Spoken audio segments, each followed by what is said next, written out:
ఇంట్లో కూర్చుని ఇంగ్లీష్ నేర్చుకోవాలనుకుంటున్నారా? అయితే వెంటనే మా స్పోకెన్ ఇంగ్లీష్ క్లాసెస్‌కి కాల్ చేయండి.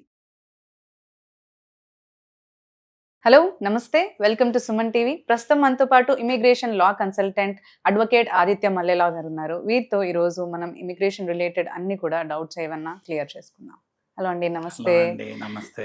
సో ఇప్పుడు చూసినట్టయితే మనకి ఇక్కడ స్టూడెంట్స్ అమెరికాలో ట్రంప్ చేసిన మార్పుల వల్ల ఒక రూల్ అయితే పాస్ అయింది. అదేంటి అంటే ఇండియన్ స్టూడెంట్స్ అక్కడ పార్ట్ టైం జాబ్ చేయడానికి వీలు లేదు అని చెప్పి. మరి అక్కడ లివింగ్ కాస్ట్ చూసుకుంటే చాలా ఎక్కువగా ఉంటుంది. మరి ఇలాంటి టైంలో అక్కడ ఇండియన్ స్టూడెంట్స్ పరిస్థితి ఏంటంటారు అసలు? సో పార్ట్ టైం జాబ్ చేయకూడదు అనేది ట్రంప్ పాస్ చేశారని మాత్రమే కాదండి. సో ఎప్పటి నుంచో స్టూడెంట్ వీసా మీద వెళ్ళే వాళ్ళకి పార్ట్ టైం జాబ్ చేయొచ్చు, but on campus part time job మాత్రమే చేయొచ్చు. అది కూడా it is limited to certain number of hours, like 20 hours on campus. Okay. అయితే ఆన్ క్యాంపస్ జాబ్స్ తీసుకుంటే సో వాటిల్లో ఏంటంటే అన్నిసార్లు ఆన్ క్యాంపస్ దొరుకుతాయి అని చెప్పలేము. కొన్ని యూనివర్సిటీస్లో కూడా కాంపిటీషన్ ఎక్కువ ఉండటం వల్ల ఆన్ క్యాంపస్ దొరకకపోవచ్చు, లేకపోతే దొరికినవి కూడా వీళ్ళ క్లాస్ టైమింగ్స్కి వాటికి మ్యాచ్ అవ్వకపోవచ్చు. అంటే క్లాస్ టైమింగ్స్ కొంచెం ఫ్లెక్సిబుల్గానే ఉంటాయి, బట్ ఒక్కోసారి మ్యాచ్ అయ్యే సిచ్యువేషన్ ఉండకపోవచ్చు. అలానే ఉన్న జాబ్స్ ఒక్కోసారి టెక్నికల్ జాబ్స్ అనుకోండి, అక్కడ టెక్నికల్ జాబ్స్ ఓన్లీ రిలయబుల్ పర్సన్స్కి మాత్రమే ఆఫర్ చేయడం జరిగింది. సో స్టూడెంట్ వెళ్ళేవాడు కూడా మెయిన్గా చూసుకోవాల్సిన ఫ్యాక్టర్స్ ఏంటి అంటే, సో వీళ్ళకి ఫస్ట్ అసలు ఒక డాక్యుమెంటేషన్ పెట్టెళ్తున్నారు అంటే వాళ్ళు ఏమని పెడతారు అంటే, అసలు వీళ్ళకి అడ్మిట్స్ వస్తానికి వీళ్ళు ఏం చేస్తారంటే, మాకు ట్యూషన్ ఫీ ఇంత ఉందనుకోండి ఒక పర్టికులర్ యూనివర్సిటీకి. ఆబ్వియస్లీ ఇప్పుడున్న సిచ్యువేషన్ లో మంచి యూనివర్సిటీస్కి వెళ్ళాలనుకుంటాం. మంచి యూనివర్సిటీస్కి వెళ్ళినప్పుడు ట్యూషన్ ఫీస్ ఎక్కువ ఉంటుంది. మరి స్టూడెంట్ కి ఏం అవేర్నెస్ ఉండాలి, ఆ యూనివర్సిటీకి ఇంత ట్యూషన్ ఫీ అవుతుందంటే అది క్యాలిక్యులేట్ చేసుకొని ఎంత వస్తుంది, మన పేరెంట్స్ యొక్క ఫైనాన్షియల్ ఎబిలిటీ ఏంటి, లోన్ ఏదైనా తీసుకుంటే దాని మీద ఎంత వస్తుంది, ఎప్పుడు పే ఆఫ్ చేస్తాము, ఇవన్నీ కూడా అలానే ఎవరైనా స్పాన్సర్ చేస్తున్నారా ఈ ఎడ్యుకేషన్ కి, ఇవన్నీ చూసుకోవాలి. ప్లస్ మనం అదే డాక్యుమెంటేషన్ అక్కడ వీసా స్టాంపింగ్ కూడా సబ్మిట్ చేస్తాం. ఏమని చెప్తాము, నాకు సర్ప్లస్ అమౌంట్ ఆఫ్ మనీ ఉంది, సో వాళ్ళు స్పాన్సర్ చేస్తున్నారు, లేకపోతే వీళ్ళు స్పాన్సర్ చేస్తున్నారు నా ఎడ్యుకేషన్కి, లేదా మా మామయ్య యుఎస్లో ఉంటాడు ఆయన స్పాన్సర్ చేస్తున్నాడు, లేకపోతే ఇండియాలో ఉన్న నా పేరెంట్స్ స్పాన్సర్ చేస్తున్నారు, ప్లస్ బ్యాంకు కూడా నాకు లోన్ ఇచ్చింది, ఇవన్నీ డాక్యుమెంటేషన్స్ పెట్టి, అలానే ఏంటంటే మనకి చార్టెడ్ అకౌంటెంట్స్ దగ్గర నుంచి ఆడిటింగ్ పరంగా మనం కొన్ని డాక్యుమెంట్స్ తీసుకొస్తాం. ఏమని తీసుకొస్తారు అంటే, ఇదేంటి నా దగ్గర బ్యాంక్ లో ఆల్రెడీ ఇంత డబ్బులు ఉన్నాయి, లేకపోతే ఇలా స్పాన్సర్ చేస్తున్నారని చూపించడం జరిగింది. సరే అవి కరెక్టా కాదా అది వేరే టాపిక్ అన్నమాట. సో దాని పరంగా కూడా ఏంటంటే స్ట్రీమ్ లైన్ అయింది విధానం over a period of time. అయితే ఇవన్నీ పెట్టి వెళ్తున్నారు అంటే what is it assumed as or what is it presumed as is, mostly ఏంటంటే నేను అక్కడ వెళ్ళి చదువుకుంటున్నాను అంటే వాళ్ళ ఉద్దేశం ఏంటంటే యుఎస్లో వాళ్ళ యూనివర్సిటీస్ కూడా ఇంటర్నేషనల్ స్టూడెంట్స్ వచ్చి ఇంత ట్యూషన్ ఫీ పెట్టి కట్టుకుంటే, సో ఇంటర్నేషనల్ ట్యూషన్ ఫీ ఎప్పుడు ఎక్కువ ఉంటుంది. డొమెస్టిక్ స్టూడెంట్ ఫీ కంటే ఇంటర్నేషనల్ స్టూడెంట్ ఫీ ఎక్కువ ఉంటుంది, లైక్ 3 times ఎక్కువ ఉండొచ్చు.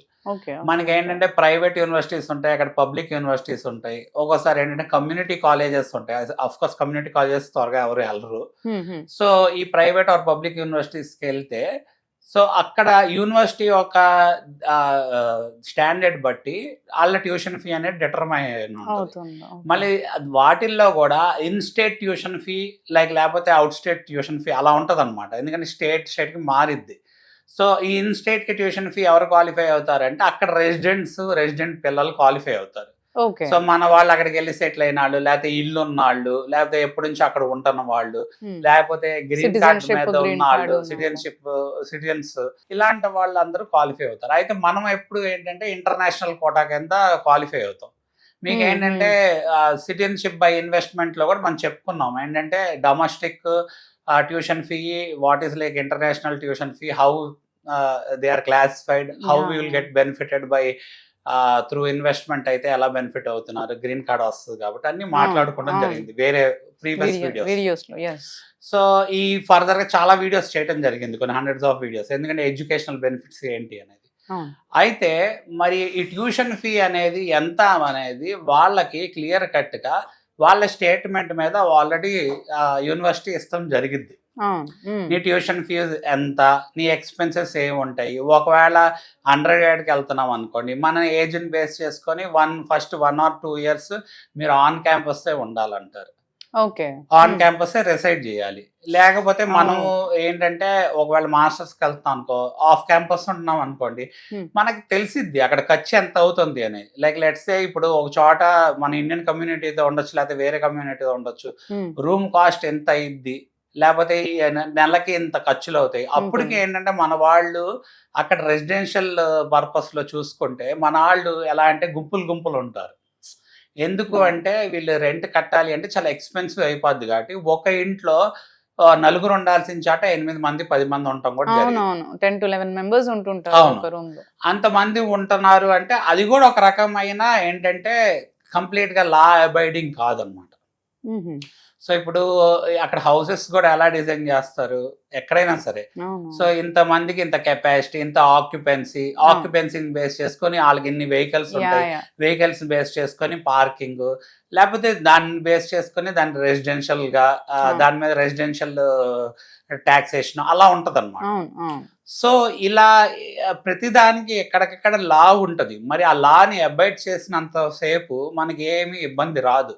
మన లా ఎందుకు అబైడ్ చేయమంటే ఆల్వేస్ మన కంఫర్ట్ చూసుకుంటాం. మన కంఫర్ట్ ఏంటి అంటే మనకి ఎంతసేపు ఎక్కడికి వెళ్ళినా కానీ పెన్నీ వైస్ ఫౌండ్ ఫులిష్ అనే ఒక సామెత ఉంది కదా, డబ్బులు చూసుకుంటాం. మనం ఏంటంటే ఇప్పుడు ఇక్కడ ఉన్నప్పుడు ఏంటంటే రూపాయల్లో మనం కొనుక్కున్నప్పుడు బాగానే ఉంటుంది కొంతవరకు. డాలర్లో వెళ్ళగానే ఫస్ట్ మన మైండ్ సెట్ ఎలా ఉంటుంది అంటే student mind set, $1 into rupee ఎంత అవుతుంది అని చెప్పి క్యాలిక్యులేట్ చేసి ఖర్చు పెడతా ఉంటాడు చాలా రోజులు.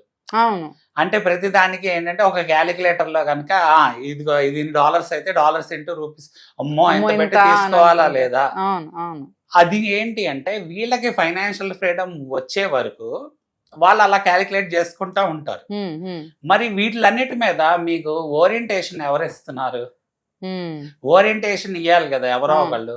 ఇప్పుడు అక్కడ ఆల్రెడీ వెళ్ళిన వాళ్ళ దగ్గర మనం స్లోగా వెళ్ళి ఒక 6 months 1 year down the line ఇవన్నీ తెలుసుకున్నాక అప్పుడు ఏం రియలైజ్ అవుతాం, అప్పుడు ఈజ్ ఇట్ వర్తా కాదా అన్న డైలమాలో కూడా ఉంటాం ఒకసారి. బట్ ఏంటి అంటే స్టిల్ ఇట్స్ వర్త్ అని చెప్పి ఉద్దేశంతో ఆ స్ట్రగుల్స్ అన్ని ఓవర్కమ్ అయ్యి, ఛాలెంజెస్ ఓవర్కమ్ అయ్యి ముందుకు వెళ్తానికి ట్రై చేస్తాం.